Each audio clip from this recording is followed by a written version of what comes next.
Miren, señores, hoy tenemos un tema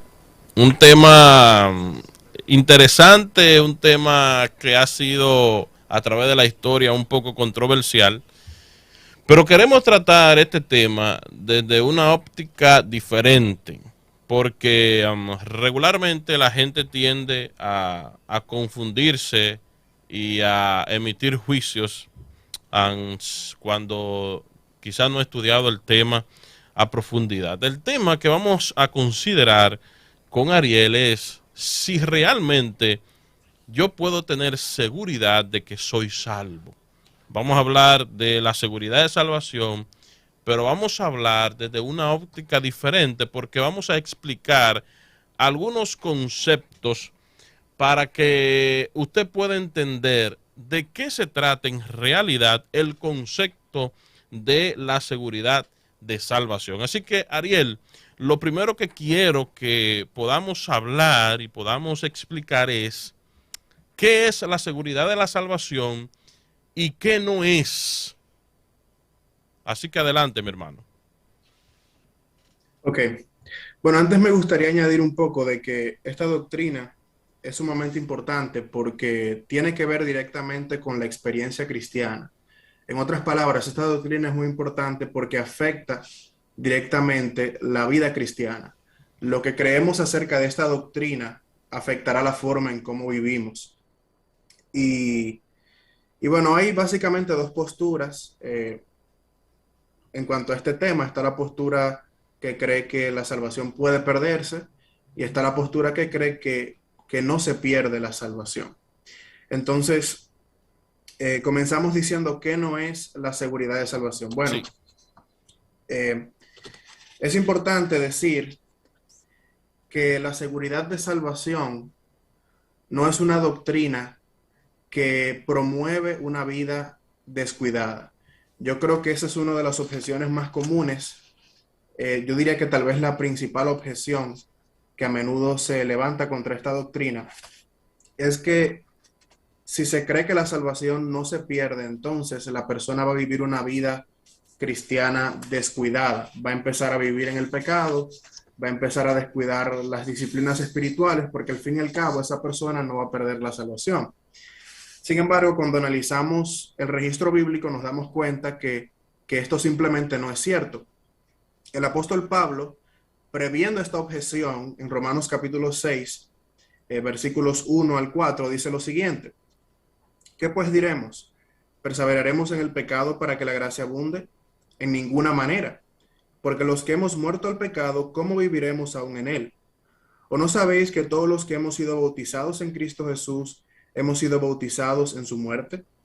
Porque somos sepultados juntamente con él para muerte por el bautismo, a fin de que como Cristo resucitó de los muertos por la gloria del Padre, así también nosotros andemos en vida nueva.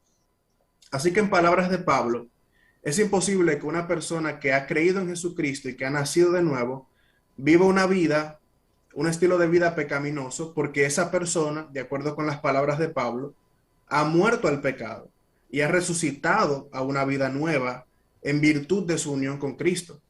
De manera que es imposible que una persona que es salva viva de una manera descuidada deliberadamente, porque esa persona es una nueva creación. El apóstol Pablo dice también en 2 de Corintios capítulo 5 verso 17 que si alguno está en Cristo es una nueva criatura. Las cosas viejas pasaron y aquí todas son hechas nuevas.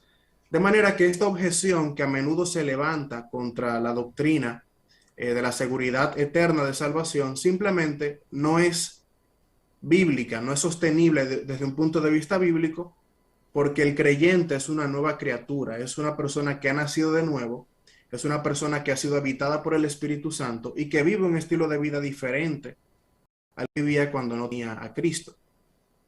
Yo creo que esta es una de las objeciones más comunes eh, que uno suele escuchar de personas, de hermanos que creen que la salvación se pierde, pero simplemente a la luz de la palabra de Dios, esto no es cierto. También muchas personas dicen que esta doctrina es peligrosa por la misma razón que hemos dicho, porque puede alentar a una vida en pecado, a una vida descuidada, pero yo creo que esta doctrina bien comprendida, como vamos a hablar más adelante, causa totalmente lo contrario.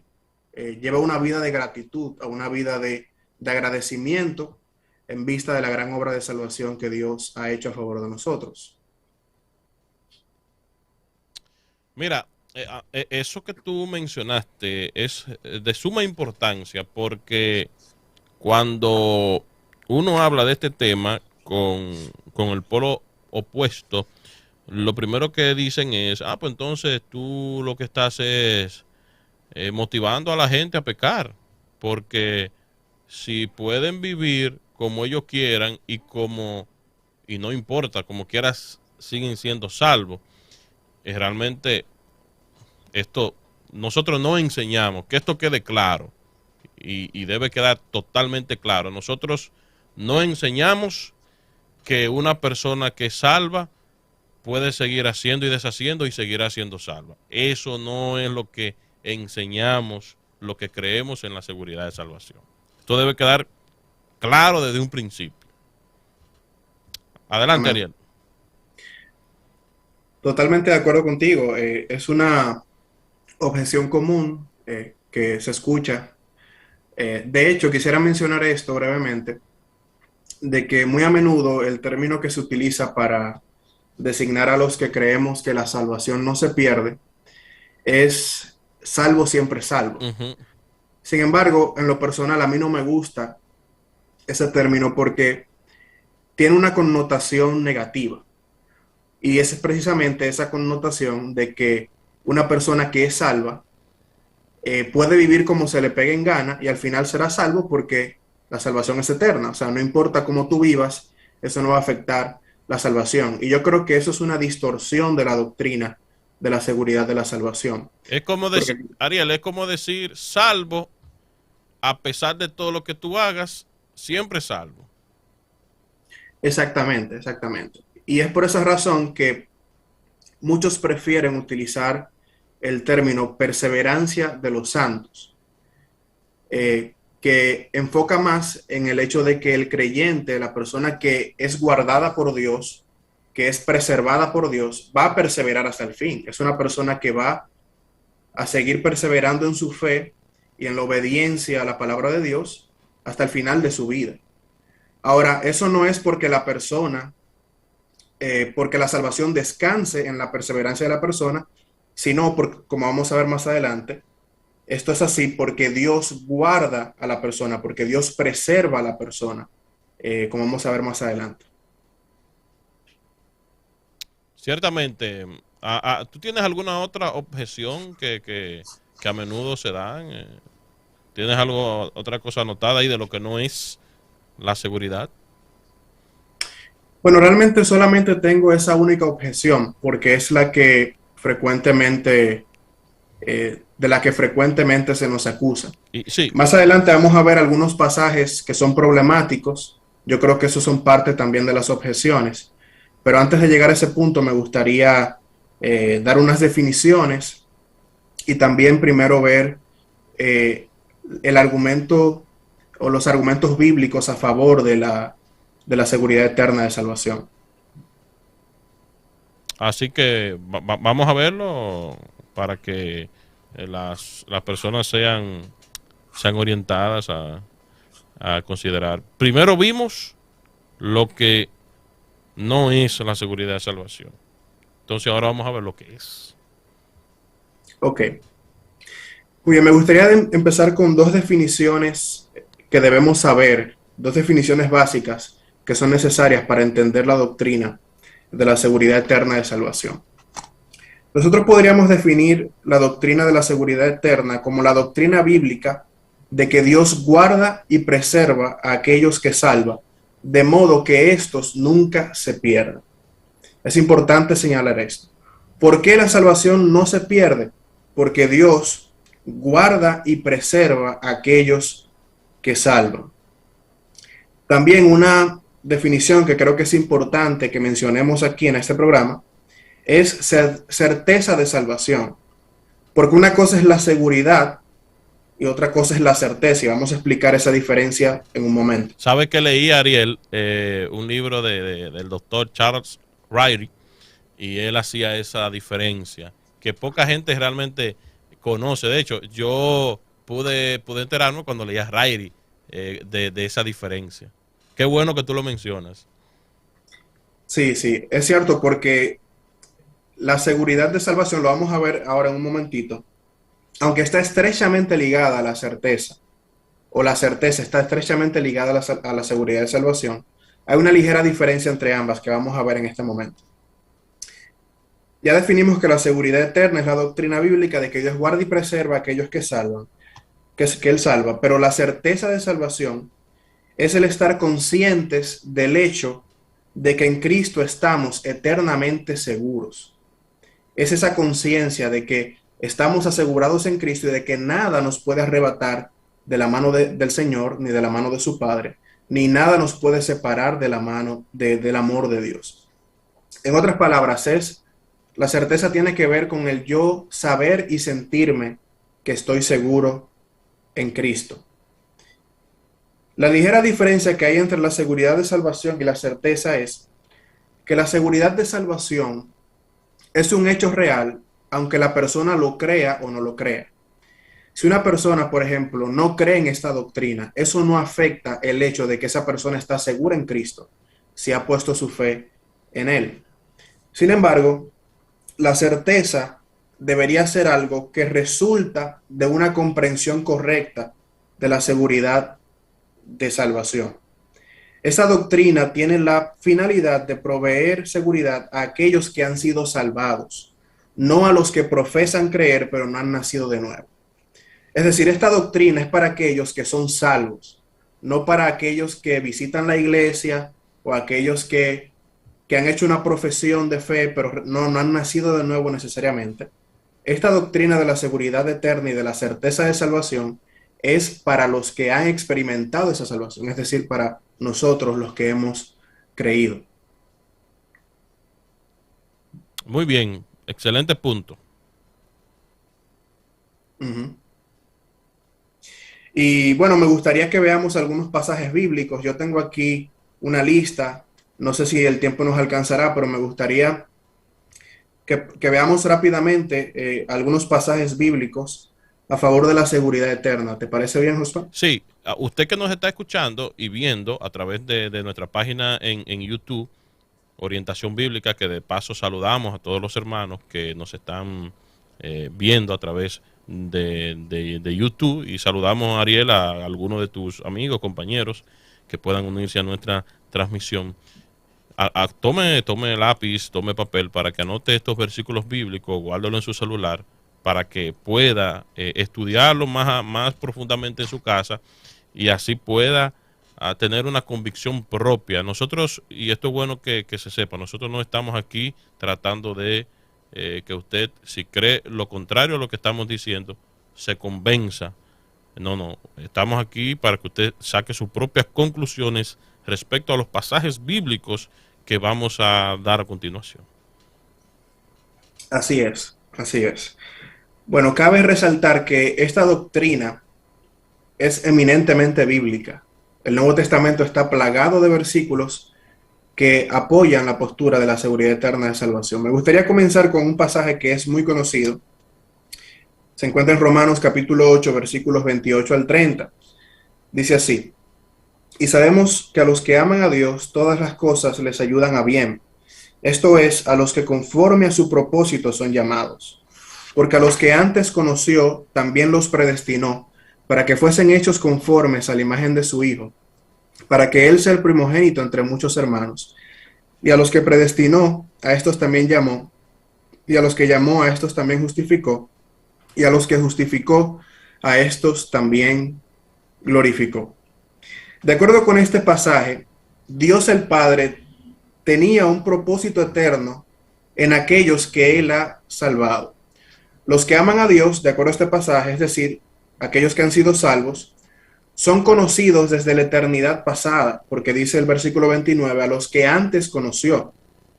Y luego dice, también predestinó, fueron predestinados.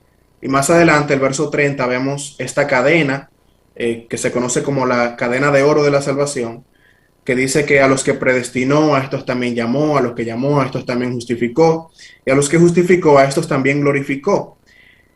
Es importante notar que este propósito eterno de Dios va de eternidad a eternidad, de eternidad pasada a eternidad futura, porque comienza con la predestinación en el pasado hasta la glorificación en el futuro. De manera que la salvación es totalmente segura porque Dios ya ha asegurado el destino de los creyentes, que de acuerdo a este pasaje tiene que ver con ser conformados a la imagen de su Hijo. Y es interesante también notar aquí que aunque todavía no hemos sido glorificados, ¿verdad? Porque no hemos, Jesucristo no ha vuelto por segunda vez. Sin embargo, este pasaje contempla la glorificación como un hecho, porque ya Dios ha asegurado ese destino para aquellos que Él ha salvado. De manera que yo creo que este es un pasaje muy contundente a favor de la doctrina de la seguridad eterna, porque la salvación pertenece completamente al Señor desde la eternidad pasada hasta la eternidad futura. Desde la predestinación, antes de que el mundo fuera creado, hasta la glorificación, cuando Cristo regrese por segunda vez y los muertos resuciten y aquellos que estemos vivos seamos transformados a la imagen del Señor. No sé si te gustaría agregar algo, Josué. No, simplemente decir que hay algunas personas que nos reportan su sintonía, persona muy querida para ti, muy amada y también para mí, don Augusto de los Santos, quien es uno de nuestros pastores, y es tu abuelo Ariel, y doña Olivia, también están en sintonía, y tu madre Rode. Así que bendiciones para ellos y qué bueno que están en sintonía con nosotros. Amén, amén. Les envío un saludo y un gran abrazo. Adelante con los demás versículos. Ok. Bueno, otro versículo que también habla de este propósito eterno de Dios en la salvación, lo encontramos en Efesios capítulo 1, verso 11, que dice: en él asimismo tuvimos herencia, habiendo sido predestinados conforme al propósito del que hace todas las cosas según el designio de su voluntad. Otra vez en este versículo nosotros encontramos este propósito eterno de Dios, es decir, su designio o decreto eterno en el que Él se ha propuesto llevar a cabo, que es la salvación de aquellos, ¿verdad?, que Él ha predestinado. Nada ni nadie puede frustrar este plan. Y también yo creo que es importante fijarnos en el significado de la palabra predestinación que aparece en este texto, tanto como también en el pasaje de Romanos. Esta palabra viene de un verbo griego llamado prorizo, ¿verdad?, que significa que Dios ha fijado el destino o la meta final a la cual Él nos quiere llevar. Que de acuerdo a Romanos capítulo 8, verso 28 al 30, es ser conformados a la imagen de Cristo. Esta meta fue establecida en la eternidad pasada, de manera que su cumplimiento ya está asegurado. No hay nada que pueda frustrar ese plan, porque ya Dios ha fijado esa meta. Si la salvación se pierde, eso equivaldría a que el plan de Dios, a que el propósito eterno de Dios sería frustrado. Y eso directamente afecta la persona de Dios. De manera que es importante fijarnos en este propósito eterno. No sé si quisieras agregar algo, Josué. No, dale para allá, que el tiempo, tú sabes, me gustaría que tú puedas desarrollar bien el tema. Ok. Bueno, voy a saltarme algunos versículos que tengo aquí por razones de tiempo, pero por ejemplo, hay otros versículos que hablan acerca de que la persona cuando cree en Cristo tiene vida eterna. Como por ejemplo Juan 3:16, que todos los conocemos, Juan 5:24, que dice: de cierto os digo, el que oye mi palabra y cree el que me envió, tiene vida eterna y no vendrá condenación, mas ha pasado de muerte a vida. O sea, este texto claramente está diciendo que los que creen en Cristo tienen vida eterna, es decir, una vida que comporta un carácter eterno, no vendrá condenación, esa persona no será condenada, sino que ha pasado de muerte a vida. Estábamos muertos espiritualmente, sin embargo, ahora tenemos vida espiritual. Perder la salvación equivaldría a pasar de un estado de vida a muerte. Yo creo que eso no es consistente con la palabra de Dios. Mira, eso es bueno que tú lo menciones, porque realmente para mí es hasta ilógico pensar en que la salvación se puede perder, porque si salvar es pasar, como dice la Biblia, de muerte a vida, entonces perder la salvación equivaldría, como tú dices, a pasar de vida a muerte. Y entonces eso es inconsistente totalmente con la palabra de Dios. No hay manera que después que un verdadero creyente pasó de muerte a vida, pase de vida a muerte. No hay manera. Así es, como tú dices, eso no tiene consistencia bíblica, porque una persona que ha pasado de muerte a vida, ¿verdad? Tiene vida espiritual y aparte de eso, el carácter de esa vida, como ya dijimos, es eterna. O sea, si yo tengo vida eterna y pierdo esa vida eterna, ya no era vida eterna, era una vida temporal. Exacto. Entonces, realmente eso no tiene consistencia bíblica. Un pasaje muy interesante también, creo que es importante mencionarlo. También se encuentra en el Evangelio de Juan, capítulo 6, versículos 39 y 40. Fíjense bien lo que Jesús dice en este pasaje. Él dice, y esta es la voluntad del Padre el que me envió, que de todo lo que me diere no pierda yo nada, sino que lo resucite en el día postrero. Y esta es la voluntad del que me ha enviado, que todo aquel que vea al Hijo y cree en él tenga vida eterna, y yo le resucitaré en el día postrero. Jesús está diciendo claramente aquí que todos aquellos que el Padre le ha dado a Cristo, todos aquellos que son salvos, dice Jesús, yo no los voy a perder, sino que los voy a resucitar en el día postrero. Otra vez, la resurrección de los creyentes, que es, por así decirlo, el último paso de nuestra salvación, que va ligado también a la glorificación, ya está asegurado. O sea, Jesucristo lo va a llevar a cabo. Y él mismo dice, yo no voy a perder a ninguno de los que el Padre me ha dado. Entonces, asegurar o decir que la salvación se pierde, es decir, que Jesús no cumpliría esta promesa que le está diciendo aquí en Juan capítulo 6, que Jesús mintió, porque él mismo dijo, yo no voy a perder ninguno de los que el Padre me ha dado. Otro pasaje importante que va ligado a este que he mencionado es Juan 10, 27 al 29, que dice, mis ovejas oyen mi voz y yo las conozco y me siguen, y yo les doy vida eterna y no perecerán jamás, ni nadie las arrebatará de mi mano. Mi Padre que me las dio es mayor que todos, y nadie las puede arrebatar de la mano de mi Padre. Otra vez, aquí está Jesús hablando, y él está asegurando que sus ovejas, que son aquellos que son salvos, están seguras porque están guardadas en su mano y en la mano de su Padre.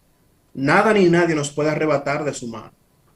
Perder la salvación equivaldría a decir que hay algo más poderoso que Cristo y que el Padre que nos puede arrebatar de su mano. Y esto realmente no es así. Me gustaría ir avanzando por razones de tiempo. Quisiera solamente mencionar un último versículo. Tengo unos más, pero creo que el tiempo no nos alcanza. El tiempo nos ha ido traicionando. Así es. Creo que este posiblemente es tal vez el versículo más contundente de los pasajes que hablan de la seguridad de salvación. Se encuentra en Romanos 8, 31 al 39. Lo voy a leer rápidamente. Dice, ¿qué pues diremos a esto? Si Dios es por nosotros, ¿quién contra nosotros?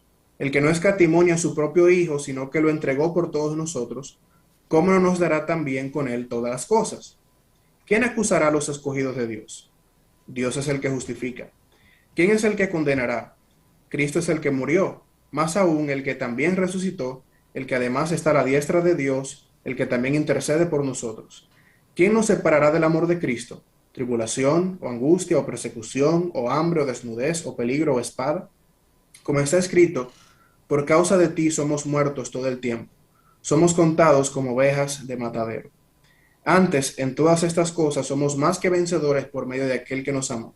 Por lo cual estoy seguro de que ni la vida, de que ni la muerte, ni la vida, ni ángeles, ni principados, ni potestades, ni lo presente, ni lo porvenir, ni lo alto, ni lo profundo, ni ninguna otra cosa creada, nos podrá separar del amor de Dios que es en Cristo Jesús, Señor nuestro. Yo creo que decir algo más de lo que dice este pasaje realmente es innecesario. Nada nos puede separar del amor de Cristo, ni siquiera nosotros mismos, ni siquiera nuestra falta de fe, ni siquiera nuestra falta de perseverancia en ocasiones, nada nos puede separar del amor de Cristo. Estamos seguros en Él, nada nos puede arrebatar de la mano del Padre y de su Hijo. Y yo creo que estos versículos y otros más son base más que suficiente para creer en la seguridad de la salvación. Tengo muchos otros aquí, pero sé que el tiempo no nos permite abundar más. Si alguien desea Ariel, leer... ujú. Ujú. Sí, completa esa idea.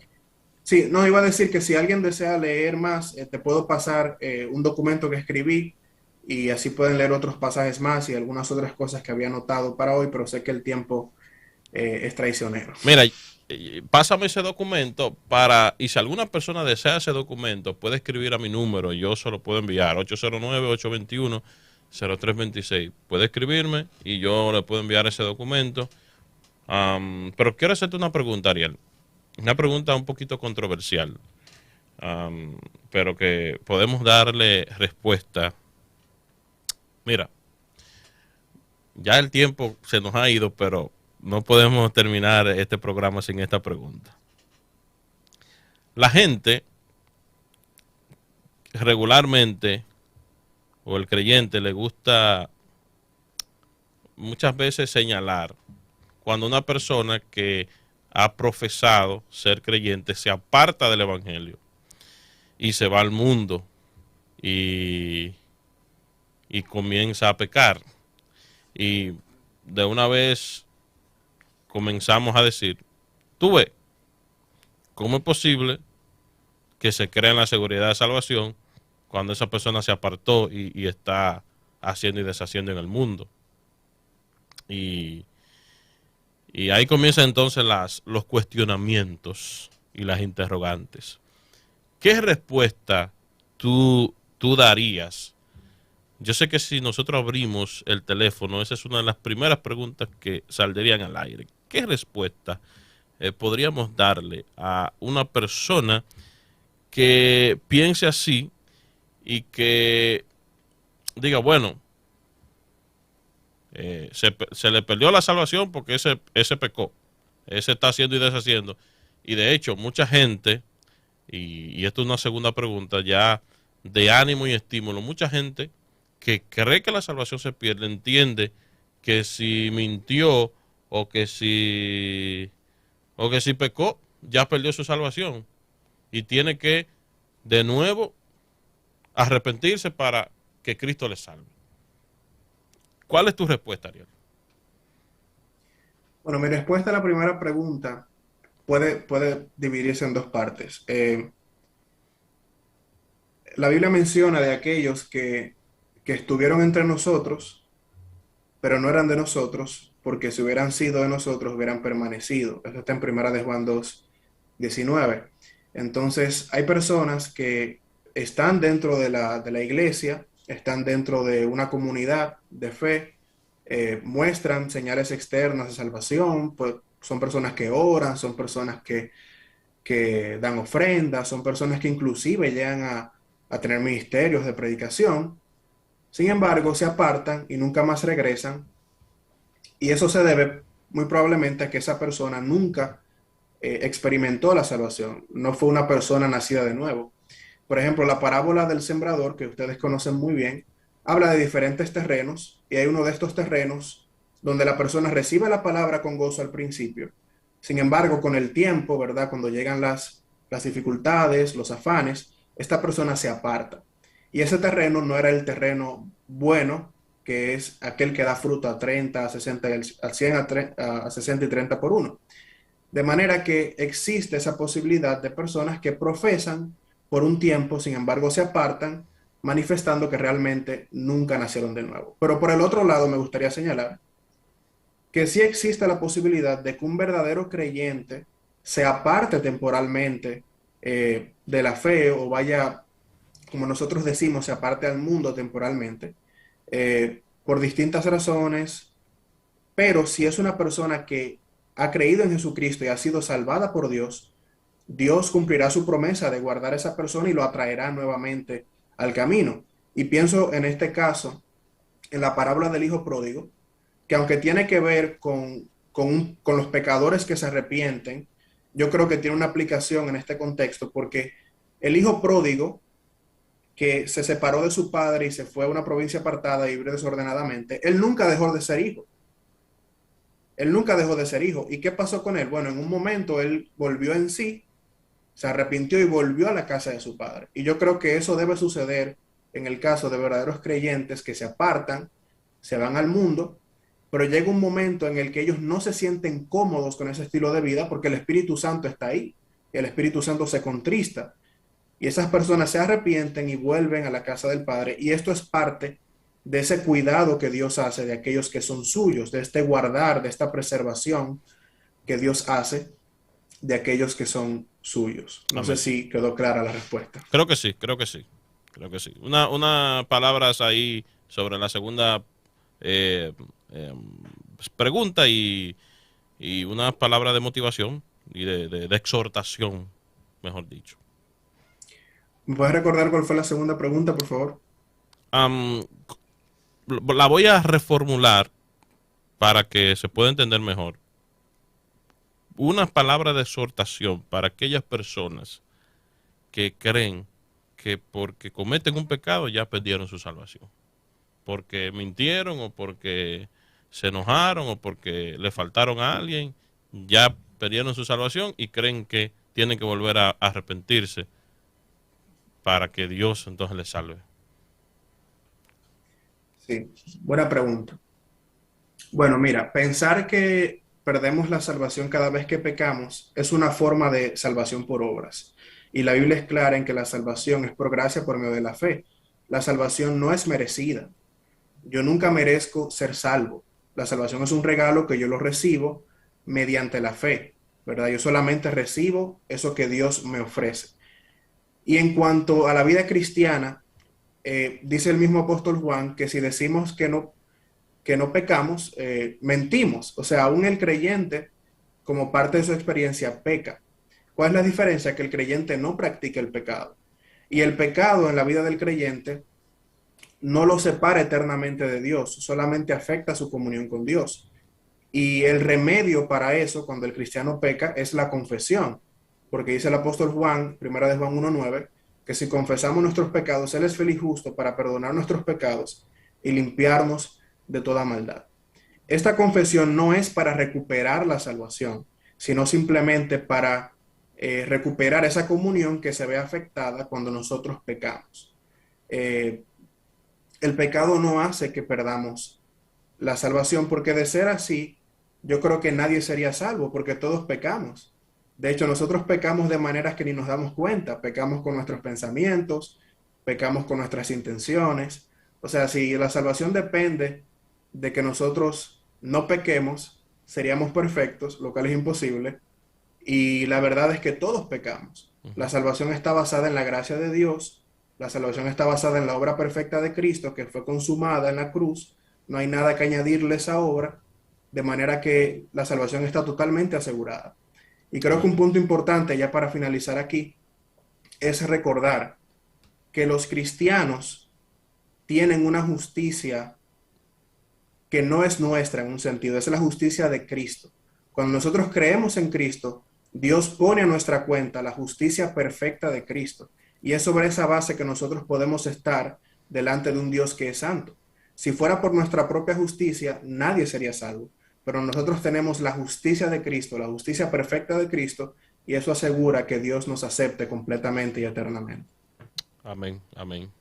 Súper, Ariel, súper interesante. De verdad que muchas gracias por este tiempo. Vamos a coordinar otra reunión. Yo sé que estás en planes de boda, pero vamos a coordinar para los próximos meses otro encuentro para seguir tratando una segunda parte de este tema. Así que, Ariel, muchas gracias por tu tiempo y salúdame a tu prometida, mi hermano. Claro que sí, muchas gracias Josué por darme la oportunidad y envío un saludo muy fuerte a toda tu audiencia, a todos los hermanos y hermanas que nos están escuchando y espero que haya sido un tiempo de edificación y de poder meditar en la palabra de Dios independientemente de si estamos de acuerdo o no y de que esto sea una oportunidad para indagar más en la palabra de Dios.